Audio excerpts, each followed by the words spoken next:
kita menjauh dari golongan orang-orang yang fasik. Udah tahu sholat subuh benar untuk bangun,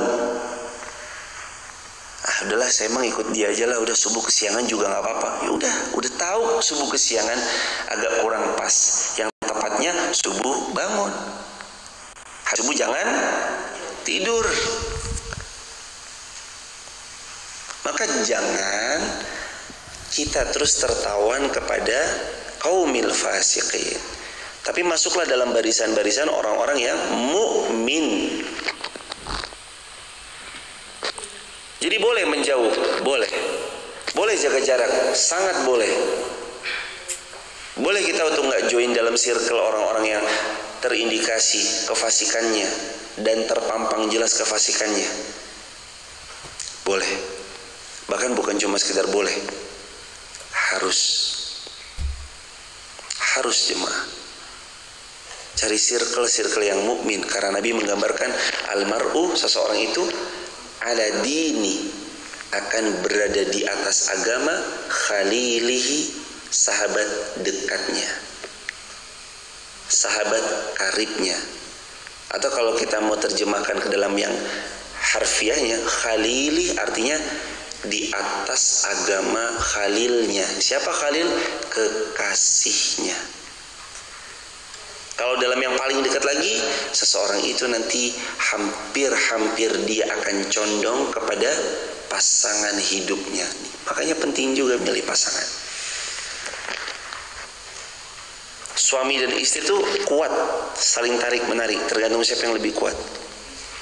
Kalau istri yang lebih kuat, suami bisa ketarik istri lebih salih atau lebih salihah. Kalau suaminya salih, istrinya belum, suaminya kuat, bisa condong nih, istrinya ditarik sama suaminya. Kalau sebaliknya, khalilmu atau kekasihmu dalam hal ini adalah pasangan hidupmu terdekat, suami atau istri, ternyata lebih condong mendorong suaminya untuk berbuat fasik. Pah, udahlah pah, ambil. Toh juga itu uang gak ada yang tahu kalau kita ambil, Pak. Mama kan butuh gincu, mama kan butuh blush on, mama kan butuh manicure pedicure, mama kan masih butuh perawatan, mama masih butuh ini. Akhirnya suaminya korupsi sana sini, ngambil sana sini dan segala macamnya. Tergantung nih, orang terdekat juga punya efek jemaah. Jadi seseorang tuh tergantung nanti teman dekatnya siapa, sahabat karibnya siapa, pasangannya siapa. Berefek sekali hadirin. Berikutnya, qala fa innaha muharramatun alaihim arba'ina sanah. Allah berfirman, jika demikian maka negeri itu terlarang buat mereka selama 40 tahun. Selama itu mereka akan mengembara kebingungan di atas muka bumi. Janganlah engkau Musa sedih memikirkan nasib orang-orang yang fasik itu. Nah, kalau mintanya sama Allah dilibatkan, Allah juga pasti akan menolong kita dengan cara terbaiknya. Ya Allah, pisahkan aku dengan orang-orang fasik. Allah jawab nggak Nabi Musa? Dijawab. Gimana Allah jawabnya? Musa, tenang ya, kamu nggak usah mikirin orang-orang fasik. Aku haramkan dia masuk ke circlemu, ke daerahmu, ke wilayahmu. Arba'ina sana. Berapa tahun? 40 tahun. Supaya apa? Supaya Musa fokus dakwah, nggak terganggu sama barisan orang-orang yang fasik. Udah fokus dakwah aja Musa, jangan terganggu sama orang-orang fasik. Udah yuk fokus dakwah aja. Coba itu jemaah. Kan kalau kita melibatkan Allah dan minta sama Allah, Allah akan jadwalkan pengabulannya kan. Nabi Musa berdoa, fafruq bainana wa baina qaumil fasiqin. Ya Allah, pisahkan antara kami dengan golongan yang fasik. Lalu Allah jawab, ya Musa, kami pisahkan kamu dengan mereka 40 tahun. Mereka gak boleh masuk ke wilayahmu. Mereka akan mengembara kebingungan di atas muka bumi. Dan kamu Musa, gak usah sibuk-sibuk mikirin orang-orang fasik itu seperti apa. Coba, Allah tuh menghibur Musa banget loh jemaah. Wahai Musa, dan kamu gak usah repot mikirin mereka ya. Udah kamu fokus aja. Sedang apa yang menjadi kebaikan di hari ini, fokusin aja. Allah menghibur Musa dengan firman-Nya, "Fala ta'sa 'alal qaumil fasiqin." Jangan kamu bersedih hati memikirkan nasib orang-orang yang fasik. Ayat ini merupakan hiburan bagi Musa, yakni janganlah engkau menyesal dan sedih terhadap apa yang telah Allah putuskan kepada orang-orang fasik, karena mereka pantas mendapatkan hal itu. Orang-orang fasik pantas mendapatkan hal itu. Kisah ini berisi celaan terhadap kaum Yahud dan menjelaskan keburukan dan pembangkangan kaum Yahud kepada Allah dan Rasul-Nya, serta penolakan mereka untuk mematuhi Allah dan Rasul-Nya. Diri mereka tidak tegar menghadapi musuh dan memerangi mereka. Diri mereka tidak tegar menghadapi musuh dan memerangi mereka, padahal bersama mereka ada utusan Allah, ada Khalilullah, ada makhluk pilihan Allah pada masa itu, yaitu Nabi Musa. Bahkan Allah telah menjanjikan kemenangan kepada mereka dalam rangka melawan musuh-musuh mereka. Di samping itu mereka pun pernah menyaksikan apa yang telah Allah lakukan terhadap musuh mereka, yakni Fir'aun. Ia berikut para tentaranya ditenggelamkan di dalam lautan, sedangkan mereka melihatnya. Untuk itu jangan pula bersedih hati, jangan pula kalian merasa ini adalah sesuatu yang perlu disedihi, kecuali Allah Subhanahu wa taala memang pantas memberikan itu semua kepada orang-orang yang fasik. Jadi ini kejadiannya setelah ditenggelamkannya Fir'aun. Fir'aun ditenggelamkan, muncullah bukan lagi musuhnya Fir'aun, tapi kadangkala orang-orang yang fasik. Berhati-hati sama penggembos yang tukang gembosinya ternyata dari dalam, karena air, karena kapal tidak akan pernah tenggelam sebab karena air di sekelilingnya, tapi kapal itu justru tenggelam sebab karena air yang masuk ke dalam kapal. Pembocornya ternyata ada di atas kapal. Dia adalah penumpang kapal itu sendiri, pembocor. Kalau dalam hal ini kita lagi dalam satu kapal itu bernama kaum muslimin, maka jangan jadi pembocor, penggembos semangat saudara kita. Kan saudara kita lagi berjihad, berjuang, mempertahankan marwah, kehormatan, harta, mempertahankan tanah air, mempertahankan ardul muqad.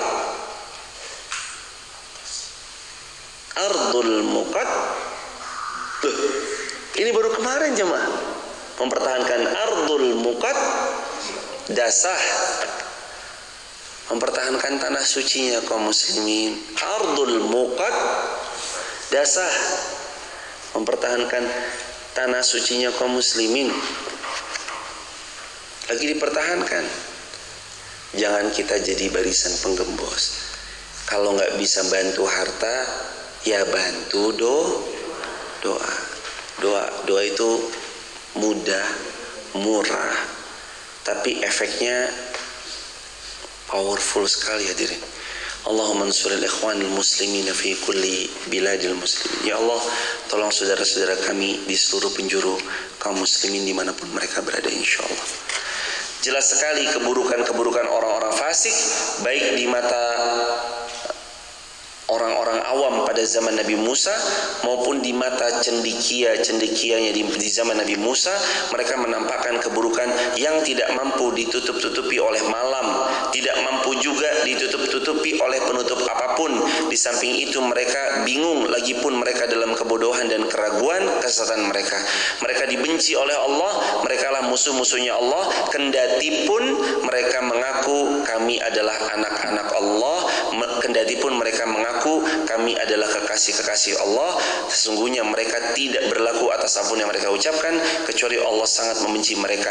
Maka Allah memburukkan wajah mereka dengan dirubahnya menjadi babi dan kera. Kunu kirodatan khasin. Jadilah kamu kera-kera yang hina. Nauzubillahi min dzalik. Selain itu Allah menetapkan bagi mereka kutukan yang menyertai mereka, yakni nar jahannam, neraka yang menyala-nyala, yang Allah menetapkan bagi mereka kekekalan di dalam neraka tersebut, dan Allah benar-benar melakukannya sebagai pengingat bagi kita semuanya agar tidak berlaku fasik. Segala puji bagi Allah dalam semua keadaan. Allahumma arhamna bil Quran. Ini orang-orang fasik nih jemaah. Duh, ngeri jemaah. Kalau melihat bagaimana tadi tafsirannya, mereka itu adalah orang yang berbuat buruknya tidak mampu ditutupi oleh malam, serta tidak mampu ditutup oleh penutup apapun. Jadi keburukannya itu jelas gitu loh hadirin. Kezaliman itu jelas nampaknya gitu loh jemaah. Keburukan dan kezaliman itu jelas nampaknya. Jelas banget. Bahkan dalam tafsirannya gak mampu ditutupi oleh malam, gak mampu ditutupi oleh penutup apapun. Ini terang-terangan nih. Terbukti, valid. Fasik.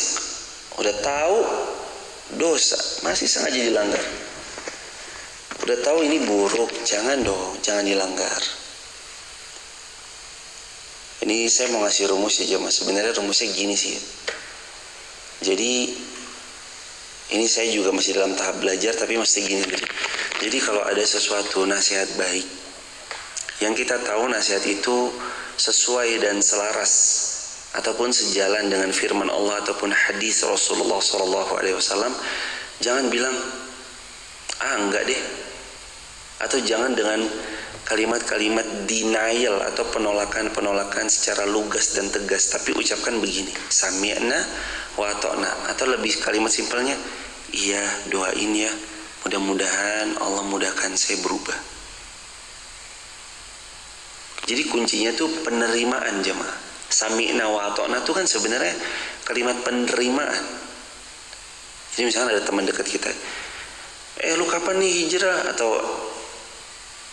Mas kapan mau ngaji, kapan Mbak mau hijrah, mau ngaji. Apain sih? Jangan gitu.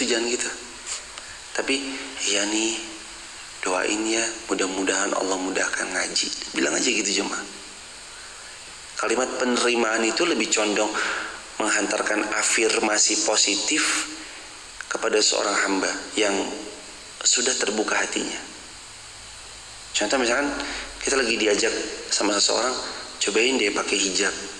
Mungkin kita sebelumnya belum berhijab gitu misalkan, cobain deh berhijab. Ya mungkin sepekan 2 pekan dulu deh, siapa tahu keterusan.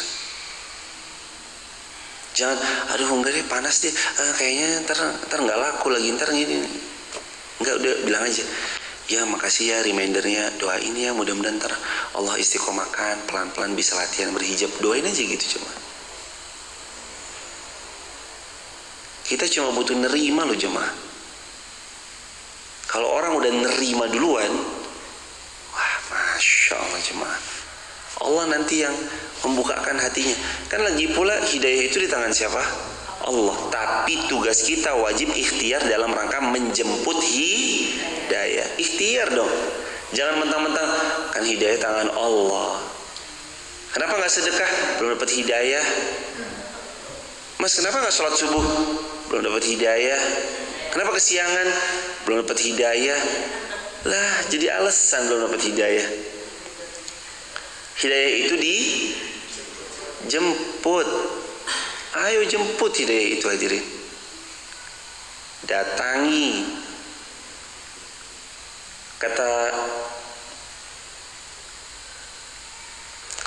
Imam Malik bin Anas, atau seorang ulama mengatakan, ilmu datangilah, karena ilmu tidak pernah mendatangimu secara tiba-tiba, tapi ilmu harus didatangi, sengaja datang.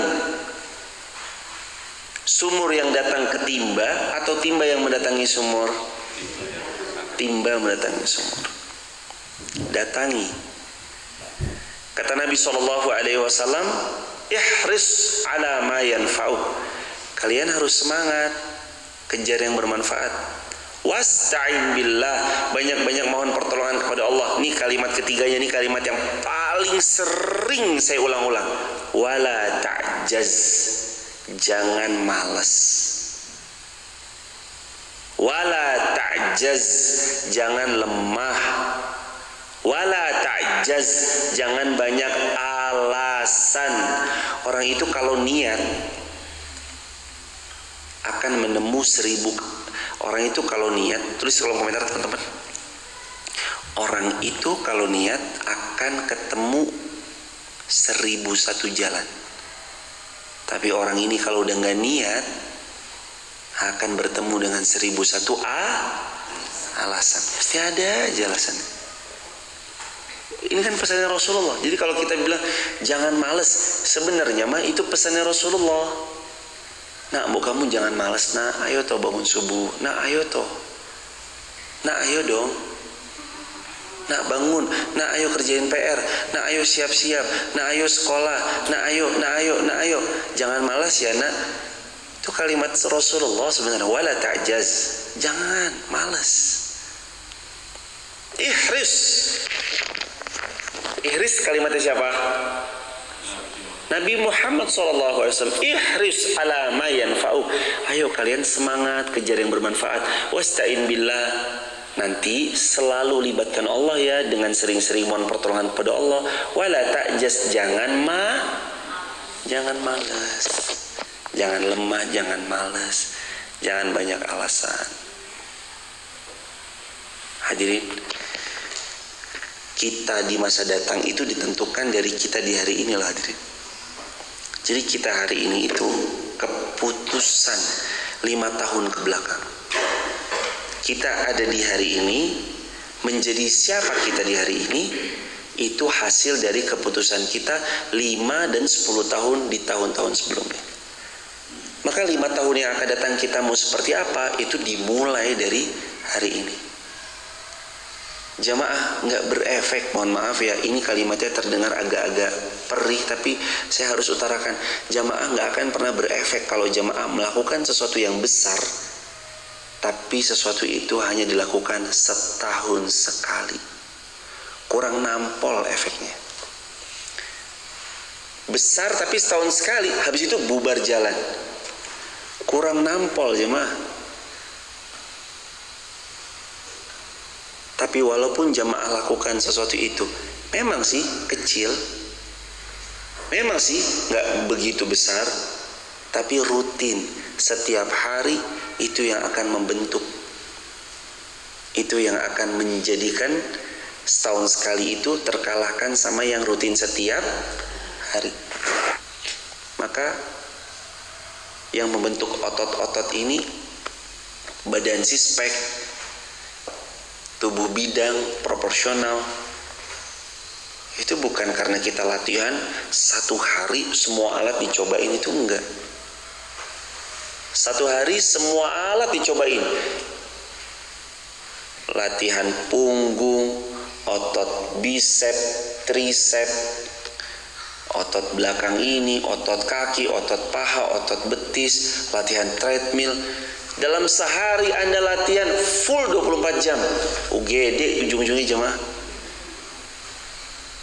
Bukan begitu cara latihan. Latihlah dirimu 1 hari 1 jam. Tapi latihannya 1 tahun. Itu yang nanti akan membentuk. Badannya terbentuk, dadanya terbentuk, perutnya terbentuk, postur tubuhnya ideal.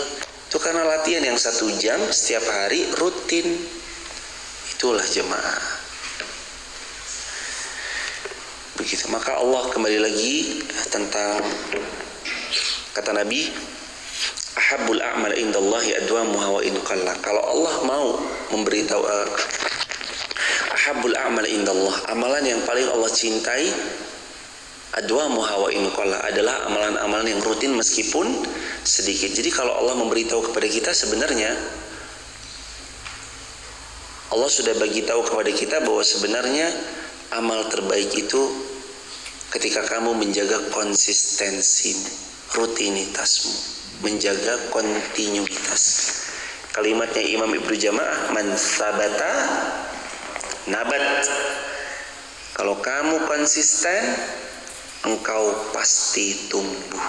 Man sabata nabat, konsisten pasti tumbuh. Nah, berikutnya nih bukan kisahnya Musa, tapi kisahnya Qabil dan Habil. Gimana ceritanya? Mari kita lanjutkan. Ayat 27. Dan ceritakanlah Muhammad yang sebenar-benarnya kepada mereka tentang kisah kedua putra Nabi Adam. Nah, berarti masuk ke ayat ke-27. Ini sudah ayat bicara kisahnya putranya Nabi Adam, yaitu Qabil dan Habil. Ketika keduanya mempersembahkan kurban, maka kurban salah seorang dari mereka diterima dan dari yang lain ditolak. Siapa yang diterima? Habil. Siapa yang ditolak? Qabil. Sungguh aku pasti akan membunuhmu. Ini kalimat agak ekstrim ya. Sungguh ini akan membinasakan si Habil, kata Qabil. Dan walhasil Habil pun akhirnya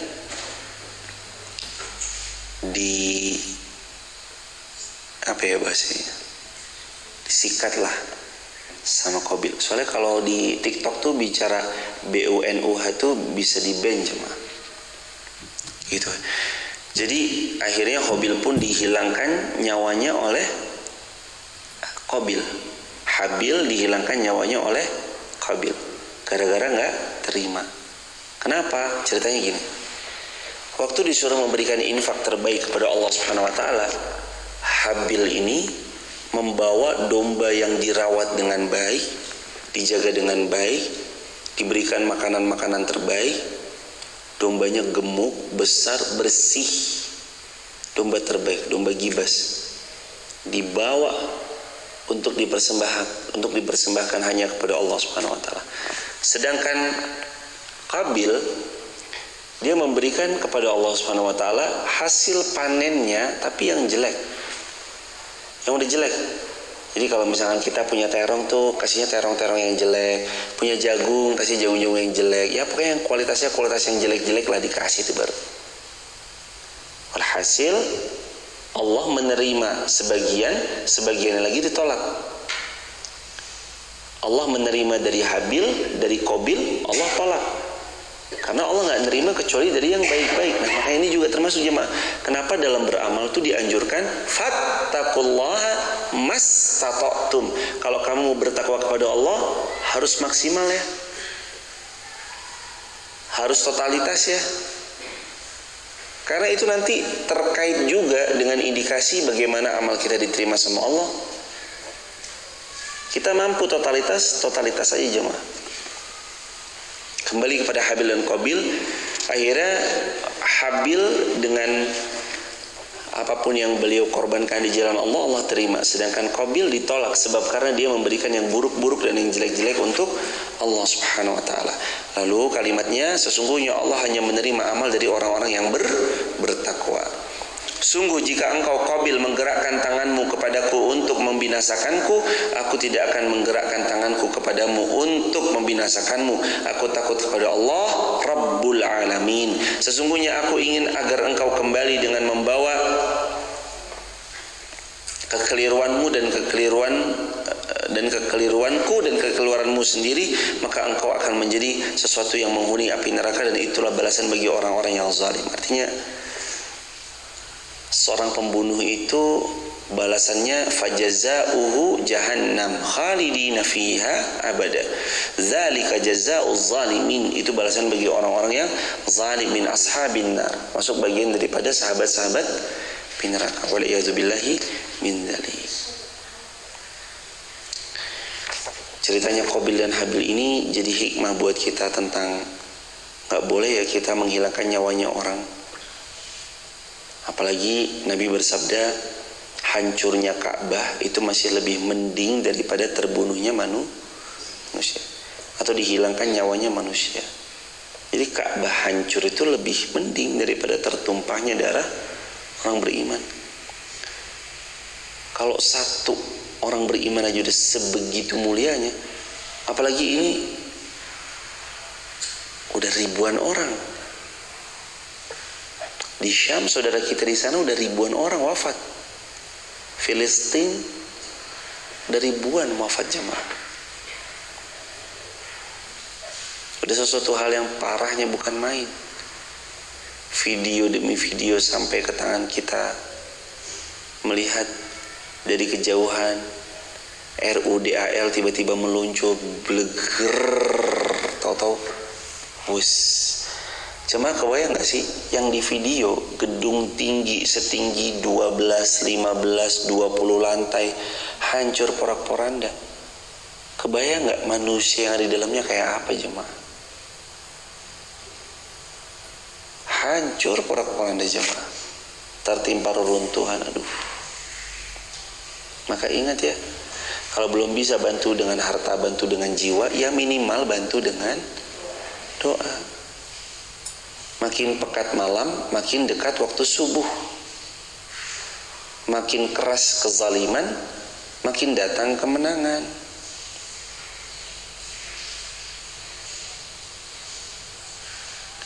Makin nyata kezaliman itu, makin dekat dengan kemuliaan.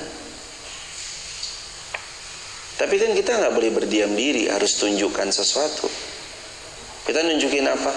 Nunjukkan keberpihakan, tunjukkan doa, doakan jemaah, minimal doa. Begitu ya hadirin, terkait tentang Qabil dan Habil. Ini pun juga terkait antara Qabil dan Habil juga, hikmahnya pelajarannya adalah memberi yang terbaik. Kalau jamaah mau ngasih kepada orang yang sangat dihormati, orang yang sangat kita takzimi, sangat kita kagumi, sangat kita muliakan, pasti kita mau ngasih yang terbaik. Kalau mohon maaf, kita pegawai misalkan, mau ngasih hadiah kepada seorang bosnya misalkan, itu pasti mikir-mikir deh. Dia datang ke tukang buah, lalu dibilang sama tukang buahnya, "Pak, tolong ya, saya mau buat parcel ini mau saya kasih ke bos saya, tolong yang harus yang bagus ya Pak, jangan yang jelek, soalnya ini hadiahnya buat bos saya." Untuk atasan kita, kita pasti kasih hadiah parcel terbaik. Lalu sekarang kita bertanya sama diri kita sendiri aja jemaah, kalau untuk manusia yang kita takzimi, yang kita hormati aja kita mau memberi yang terbaik, lantas kenapa kepada Allah kita nggak mau ngasih yang terbaik? Bukankah Allah harusnya lebih berhak mendapatkan yang terbaik? Bukannya Allah harusnya lebih pantas untuk menerima yang terbaik dari kita hamba-hambanya? Lalu kenapa kita masih belum memberikan yang terbaik untuk Allah? Tulis di kolom komentar teman-teman, untuk dunia saja totalitas, kenapa akhirat setengah-setengah? Untuk dunia artinya untuk perkara dunia saja totalitas, kenapa untuk akhirat setengah-setengah? Totalitas dong. Untuk dunia kepala siap jadi kaki, demi dunia kaki siap jadi kepala, demi dunia kita siap nonstop 24 jam. Kenapa untuk akhirat kita nggak bisa totalitas? Ada acara entertain dari RT, lalu sebagian orang disuruh datang ke rumah-rumah, tok, assalamualaikum, waalaikumsalam, masuk ya. Misi Pak, ini kami diutus oleh dari acara kampung. Oh, acara apa? Entertain. Oh, nanti ada ini. Oh ya, nanti ada pengisinya ini adalah acara-acara yang notabene mungkin sangat jauh dari syiar. Lalu kok bisanya kita dengan begitu mudahnya nyumbang? Nih ya 1 juta. Tapi kenapa begitu? Tok, assalamualaikum. Acara apa? Pengajian. Nih ya 2.000. Loh, acara yang misalkan bentuknya membuat manusia lalai dari mengingat Allah aja siap disupport 1 juta, kenapa untuk acara-acara yang baik lantas terus kemudian seolah kita nggak totalitas? Itulah yang dimaksud tadi. Kalau untuk dunia saja bisa totalitas, kenapa akhirat setengah? Digas aja jemaah. Dunia totalitas, akhirat totalitas, all out. Kita mempunyai apa? Harta, fadhal. Mempunyai ilmu, fadhal. Mempunyai tenaga, fadhal. Mempunyai skill editing, skill fotografi, fadhal deh. Fadhal silakan. Itu aja yang jami'in rahmat Allah. Jadi dari kisahnya Qabil dan Habil, kita juga mengambil daripada hikmah, jangan sampai kita memberi yang buruk untuk Allah. Berilah yang terbaik untuk Allah. Kita lanjut sampai ayat 32 sedikit lagi. Maka nafsu Qabil mendorongnya untuk membinasakan saudaranya. Ayat 30, kemudian dia pun benar-benar membinasakan saudaranya, yakni Habil. Maka jadilah Qabil termasuk orang-orang yang rugi. Ayat 31, kemudian Allah mengutus seekor burung gagak menggali tanah untuk diperlihatkan kepada Qabil sebagaimana dia seharusnya menguburkan mayat saudaranya. Qabil pun berkata, oh celaka aku, mengapa aku tidak mampu membuat seperti burung gagak tersebut dapat menguburkan saudaranya yang telah dia bunuh atau telah dia matikan. Mas, coba dicek deh, kebenet nggak?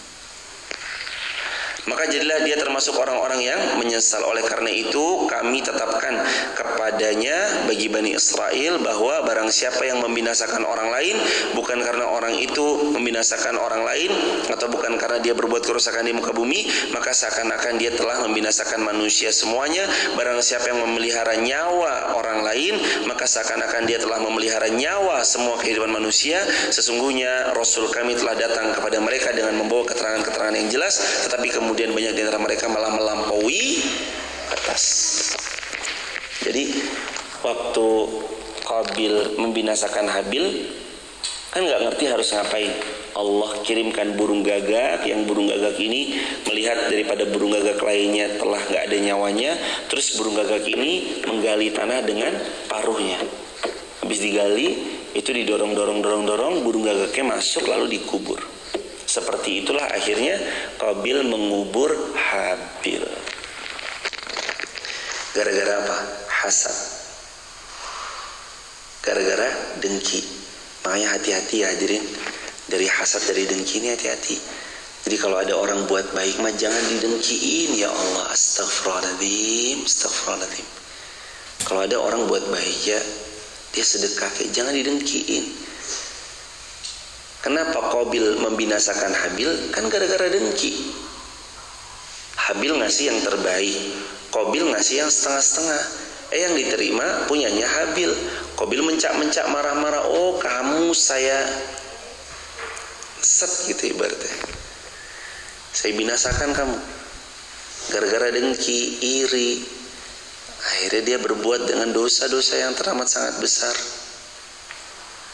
Mulai hari ini jangan ada lagi iri dengki, apalagi irinya terhadap irinya sama orang yang berbuat baik itu jangan, kecuali iri agar kita bisa berbuat baik lebih baik dari mereka, itu boleh. Kata Nabi dalam hadis Muslim, la hasada illa fisnatain. Enggak boleh kamu iri kecuali kepada 2 orang. Yang pertama, rajulun atahu Allahu malan fasallatahu ala halakatihi fil haqq. Boleh iri kepada seseorang yang Allah berikan harta lalu dia infak sedekah di jalan yang benar. Yang kedua, rajulun atahu Allahu hikmah, atau dalam riwayat lain, rajulun atahu Allahu ilman fayu'aliman nasa ana al-lail wa ana an-nahar. Seseorang yang diberikan Allah ilmu kemudian ngajarin manusia pagi, siang, sore, malam, pokoknya ngajarin aja. Boleh iri sama mereka? Boleh. Tapi kalau iri sama orang yang kalau iri konotasinya negatif, maksudnya adalah kita iri dalam konotasi negatif, nggak boleh. Begitu hadirin, barakallahu fiik, subhanakallahumma bihamdik, asyhadu an la ilaha illa anta, astaghfiruka wa atubu ilaik. Semoga Allah memuliakan kita, memuliakan saudara-saudara kita di tanah Palestina, dan semoga Allah anugerahi kita istiqamah sampai wafat husnul khatimah, rezeki kita berkah berlimpah, bisa berangkat haji ke Makkah Madinah. berangkat haji dan umrah insyaallah di waktu terbaik menurut Allah, dan berziarah ke kota Madinah, dan mudah-mudahan kita senantiasa dilindungi Allah dalam apapun keadaannya. Dan wabil khusus mudah-mudahan Allah anugerahi kita kesempatan untuk taubat sebelum wafat. Barakallahu fikum. Salam keluarga, semoga Allah memuliakan kita semua. Kita akhiri lagi dengan kafaratul majlis. Subhanakallahumma bihamdika asyhadu an la ilaha illa anta astaghfiruka wa atubu ilaik. Salam keluarga di rumah jamaah. Assalamualaikum warahmatullahi wabarakatuh.